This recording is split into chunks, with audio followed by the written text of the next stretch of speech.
Hello అండి. ఈరోజు వీడియోలో టేస్టీగా టమాటో రైస్‌ను సింపుల్‌గా ప్రెషర్ కుక్కర్‌లో ఎలా చేసుకోవాలో చేసి చూపిస్తానండి. చూద్దాం. ముందుగా 2 కప్పుల బియ్యాన్ని శుభ్రంగా కడుక్కొని ఒక అరగంట సేపు నానబెట్టుకోండి. తర్వాత ఒక ఉల్లిపాయను, ఒక 6 టమాటోలను ముక్కలుగా కట్ చేసుకొని పక్కన పెట్టుకోండి. తర్వాత ఒక మిక్సీ జార్ తీసుకొని 6 లవంగాలు, అలాగే 1 ఇంచు దాల్చిన చెక్క, 2 అంగుళాల అల్లము, 10 వెల్లుల్లి రబ్బలు వేసుకొని చక్కగా మిక్సీలో ఇలా గ్రైండ్ చేసుకోండి. వెల్కమ్ టు అవర్ ఛానల్ రకరకాల రుచులు. ముందుగా స్టవ్ ఆన్ చేసుకొని ఒక ప్రెషర్ కుక్కర్ పెట్టుకొని 2 స్పూన్ల నూనె, 1 స్పూన్ నెయ్యి వేసుకొని, ఒక మరాఠీ మొగ్గ, 3 యాలక్కాయలు, 2 స్టార్ పువ్వులు, అలాగే 1 స్పూను షాజీరా వేసుకొని, అవి వేగాక ఒక ఉల్లిపాయను ముందుగా కట్ చేసుకున్నాం కదా, అది కూడా వేసుకొని వేయించుకొని, ముందుగా గ్రైండ్ చేసి పెట్టుకున్న ఈ మసాలా ముద్దను కూడా వేసుకొని వేయించుకోండి. తర్వాత ముందుగా కట్ చేసి పెట్టుకుని టమాటో ముక్కలను కూడా వేసుకొని చక్కగా మొత్తం 2-3 నిమిషాల పాటు వేయించుకోండి. మీరు కనుక మన రకరకాల రుచులు ఛానల్ని ఫస్ట్ టైం చూస్తూ ఉంటే సబ్స్క్రైబ్ చేసుకొని వీడియోని లైక్ చేయండి. ఈ టమాటో రైస్కి రుచికి సరిపడినంత ఉప్పుని యాడ్ చేసుకోండి. అలాగే కారాన్ని 1 స్పూన్ పసుపుని యాడ్ చేసుకుని మొత్తం బాగా మిక్స్ చేసుకోండి. దీనిలో గరం మసాలా ఏమీ వేయవసరం లేదు, బాగుంటుంది.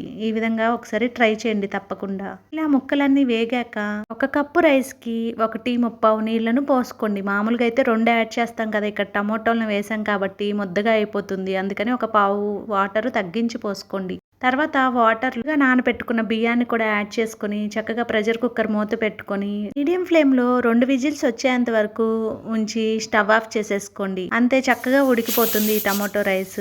మరీ ఎక్కువ విజిల్స్ వస్తే ముద్దగా అయిపోతుంది. 2 విజిల్స్ వచ్చి స్టవ్ ఆఫ్ చేసేసాక ప్రెషర్ అంతా రిలీజ్ అయ్యాక మూత ఓపెన్ చేసి చూస్తే చక్కగా ఉడికిపోయింది కదా ఈ టమాటో రైస్. చాలా బాగుంటుంది, పిల్లలు కూడా ఇష్టంగా తింటారు. ఇంట్లో మిగతా కూరగాయలు ఏవీ లేనప్పుడు ఇలా అప్పటికప్పుడు రైస్ చేసి పెడితే చాలా బాగుంటుంది. తప్పనిసరిగా మీరు కూడా ఒకసారి ట్రై చేసి ఎలా ఉంది అనేది కామెంట్ సెక్షన్లో కామెంట్ చేయండి. దీన్ని రైతాతో తింటే చాలా సూపర్గా ఉంటుంది. మీకు కనుక నచ్చినట్లయితే వీడియోని లైక్ చేయండి. Thank you.